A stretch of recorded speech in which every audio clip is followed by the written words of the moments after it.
Hai, saya Nur Imanina Husna. Saya akan menerangkan tentang pengenalan kes ini. Rasuah merujuk kepada penerimaan atau pemberian suapan sebagai upah atau dorongan untuk seseorang individu melaksanakan atau tidak melaksanakan tindakan tertentu yang berkaitan dengan tugas rasmi. Seterusnya, rasuah boleh dalam pelbagai bentuk termasuk wang, hadiah, bonus, undi, perkhidmatan, jawatan, upah atau diskaun. Perbuatan menerima rasuah merupakan ancaman yang serius terhadap integriti institusi awam dan keluhuran prinsip kedaulatan undang-undang. Apabila salah laku tersebut melibatkan badan kehakiman, implikasinya menjadi lebih berat kerana hakim dan magistrate dipertanggungjawabkan untuk menegakkan keadilan dan kesaksamaan.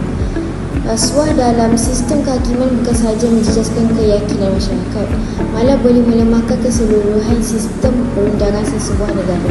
Kes rasuah yang melibatkan Muhammad Amin Syahul Hamid, seorang bekas magistrate, telah menarik perhatian umum berikutan kedudukannya sebagai pegawai kehakiman, jumlah wang rasuah yang tinggi serta hukuman berat yang dijatuhkan oleh mahkamah.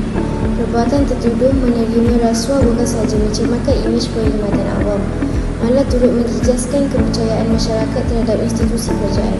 Selain itu, kes ini membuktikan bahawa amalan rasuah boleh berlaku di pelbagai peringkat sekiranya nilai integriti, etika dan kawalan dalaman tidak dipatuhi dengan berkesan.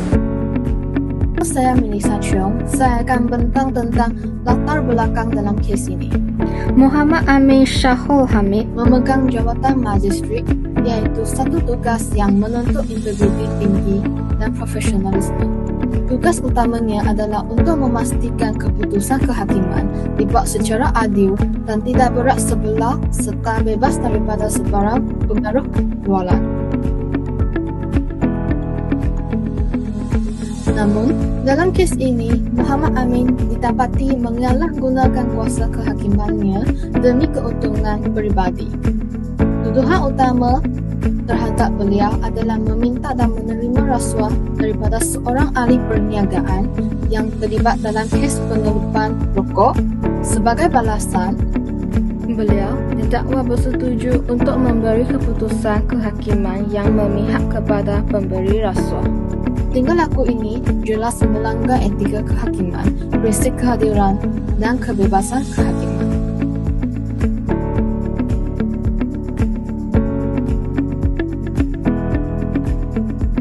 Saya PKD Nur Al-Fatihah PTSD TLDN akan membentangkan kesalahan yang dilakukan hasil daripada kes rasuah Muhammad Amin Syahul Hamid.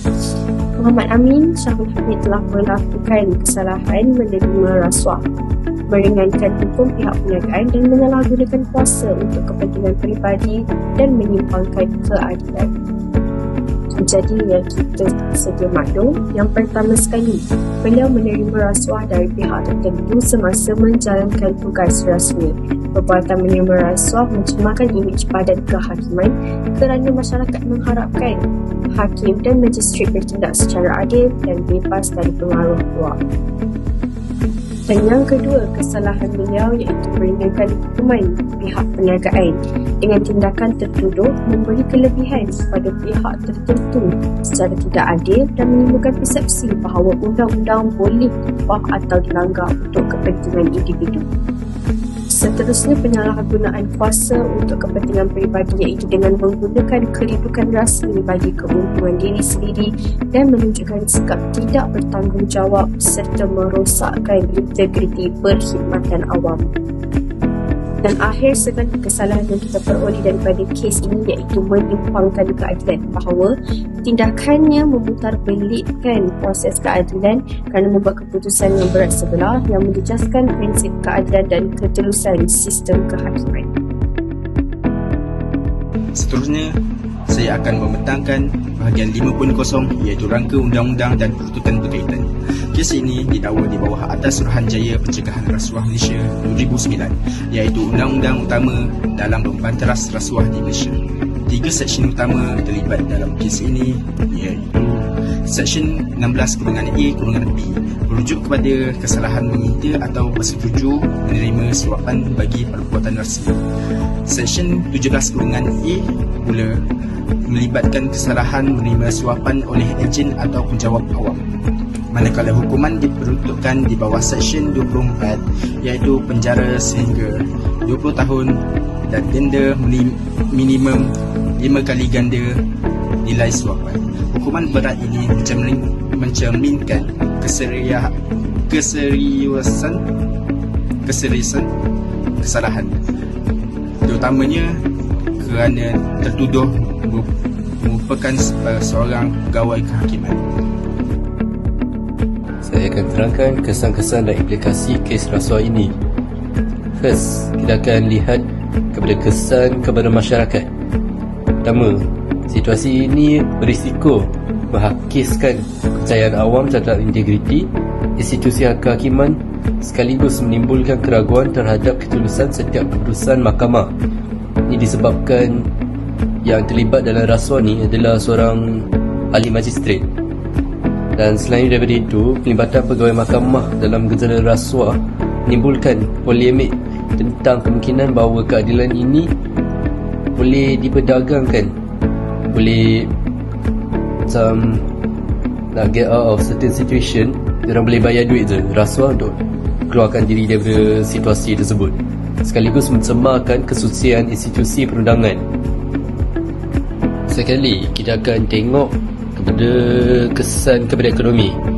So, sistem keadilan yang tak efisien boleh menghalang proses litigasi perniagaan daripada diselesaikan secara saksama dan segera, sekaligus mewujudkan persekitaran ekonomi yang tidak kondusif. Tambahan pula, amalan rasuah sistemik mewujudkan rintangan terhadap entiti perniagaan yang etika, di mana keengganan untuk memberikan sogokan mengakibatkan kelewatan prosedur yang menghakis keunggulan kompetitif organisasi. Dan akhir sekali, berkaitan kesan kepada perundangan dan penguatkuasaan undang-undang. Insiden ini berisiko untuk mencetuskan kesan domino efek dalam sistem peradilan. Hal ini kerana para peguam boleh menggunakan keraguan terhadap kredibiliti magistrat tersebut sebagai asas hujah untuk menyemak semula keputusan kes-kes terdahulu. Berdasarkan kes Muhammad Amin Syahul Hamid, terdapat beberapa pengajaran moral yang boleh kita ambil timbang oleh pelbagai pihak. Pertama, jawatan tinggi bukan alasan untuk melakukan kesalahan. Sebagai seorang magistrat yang mana Muhammad Amin Syahul Hamid, dia tertuduh seharusnya menegakkan keadilan serta menjadi contoh kepada masyarakat. Namun, kes ini membuktikan bahawa kedudukan dan pangkat tidak menjamin seseorang terlepas daripada hukuman. Malah, penyalahgunaan jawatan boleh membawa kepada kehancuran kerjaya, maruah diri dan kepercayaan awam. Dan kedua, rasuah menggagalkan keadilan. Dalam kes ini, rasuah diterima bagi tujuan meringankan hukuman kes penyelundupan rokok. Akibatnya, keputusan mahkamah menjadi berat sebelah kerana dipengaruhi oleh kepentingan wang. Mangsa sebenar bukan sahaja sistem kehakiman, malah masyarakat yang mengharapkan keadilan ditegakkan secara adil dan terus. Ketiga, keputusan yang salah membawa kesan jangka panjang. Walaupun kesalahan dilakukan dalam tempoh yang singkat, hukuman yang dikenakan adalah sangat berat. Sabitan terhadap tertuduh dikekalkan sehingga ke mahkamah tinggi dan kesalahan rasuah ini meninggalkan rekod serta aib sepanjang hayat. Kesimpulannya, kes ini menjadi peringatan jelas bahawa integriti, amanah dan kejujuran merupakan nilai utama yang mesti dipelihara, terutamanya oleh mereka yang memegang jawatan penting. Rasuah bukan sahaja merosakkan sistem keadilan, malah menghancurkan kepercayaan masyarakat terhadap institusi negara. Sekian, terima kasih. Hai, saya Nur Iza. Saya akan menerangkan bahagian kesimpulan. So, apa yang boleh disimpulkan dalam kes ini ialah kes rasuah yang melibatkan Muhammad Amin Syahul Hamid merupakan contoh jelas rasuah kehakiman dan tindak balas sistem perundangan terhadap salah laku. Melalui penguatkuasaan tegas Akta SPRM 2009 dan hukuman berat yang dikenakan, Mahkamah menunjukkan komitmen dalam menegakkan kedaulatan undang-undang serta memelihara integriti badan kehakiman. Kes ini menegaskan bahawa keadilan mesti ditegakkan tanpa takut atau pilih kasih.